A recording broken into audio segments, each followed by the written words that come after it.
Hi everyone, so I'm here in Vancouver. I'm incredibly jet lagged. I think I'm sort of 2 days in now, and just today feel like morning is morning and I know where I am and what I'm doing. So I'm going to try and do this vlog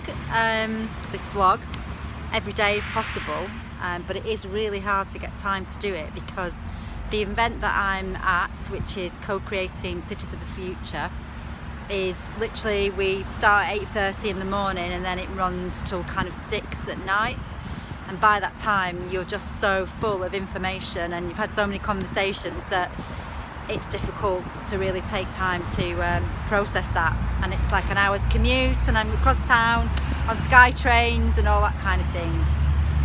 But I think it's important to have space also to unpack the experience. I hope the traffic's not too distracting. I'm literally sat outside the hotel by a very busy road. But I think it will be useful to take time out to unpack the experience, because a lot of what people are talking about here is very much where we're at, with conversations happening around CoLab in the UK, and so certainly very relevant to me and to the work that we're doing there. But the thing that strikes me the most about it is, I guess, like a lot of the work that we're doing, there are a lot of concepts around how we should do this sort of co-creation, how we do collaboration, what those spaces look like, how we set them up. And a lot of the early sessions, we've had 2 days of the workshops of the process now, and the early sessions are where they have kind of a keynote speaker. So who've we had? We've had John Helliwell, who's kind of talked about the sort of happiness survey, looking at happiness scores from cities throughout the world. That was actually a really amazing presentation.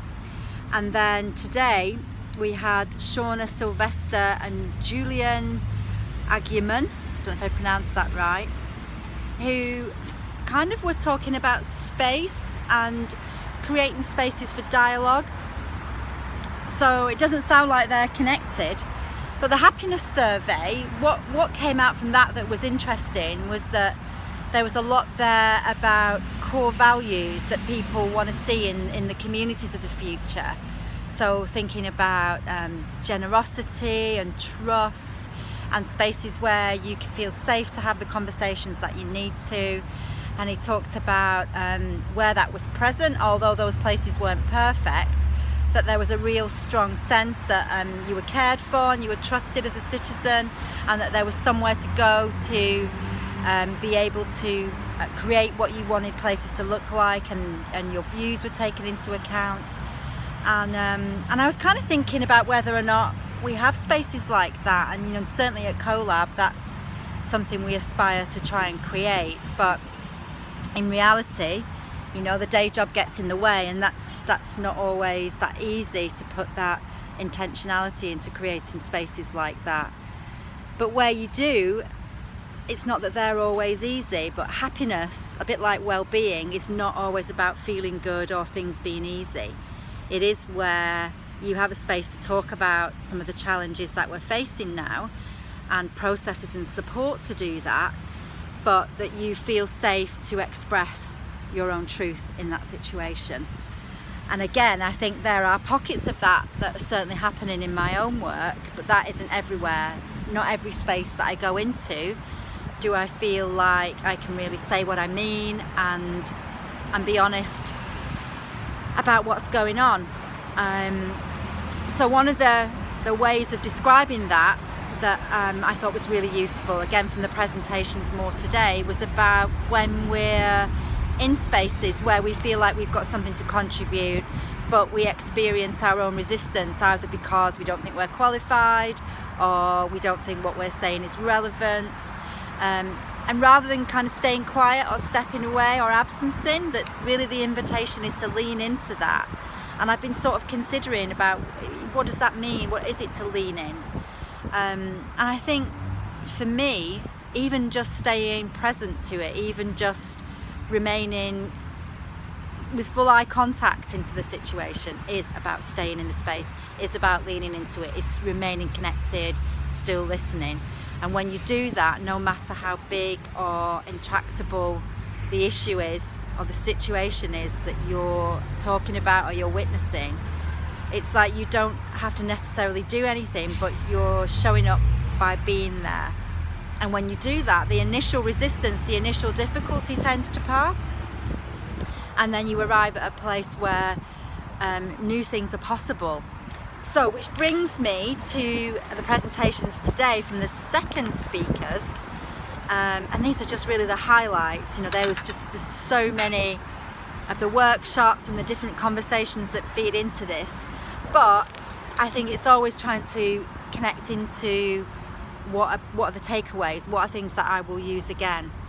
And Julian Aguirman today, he shared one quote which I thought was particularly powerful, and he said that public space and infrastructure must become the framework where education and culture are cultivated in places of encounter and coexistence.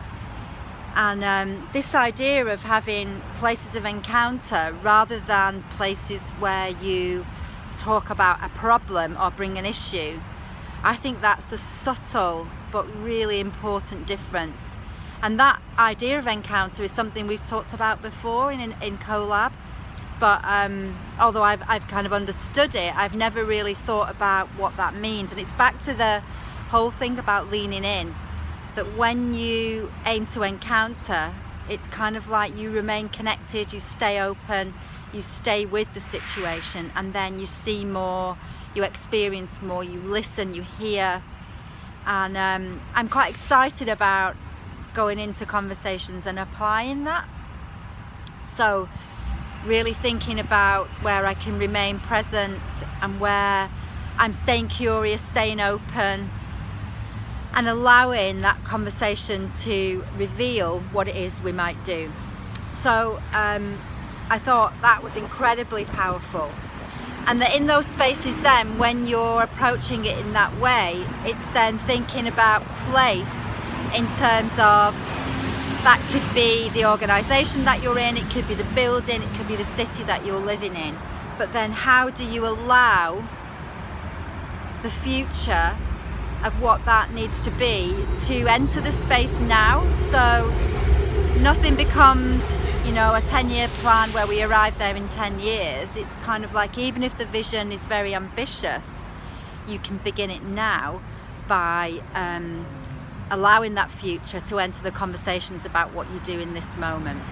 So I don't know if that sounds really theoretical, maybe it does, because maybe it's rooted in my experience. I guess what that comes down to, and what I'm going to take into this afternoon and the subsequent days, is to stay with whatever comes up for me in the conversations that I'm in, and really try to hear people who are talking about their vision, because I've not agreed with everyone that I've come across so far, but to stay with that, and then to see what it touches in me about my own vision, where it resonates with what we're trying to achieve in our work, and then to see how that relates to my bigger questions for this trip, which is ultimately about how we lead collaboration more effectively.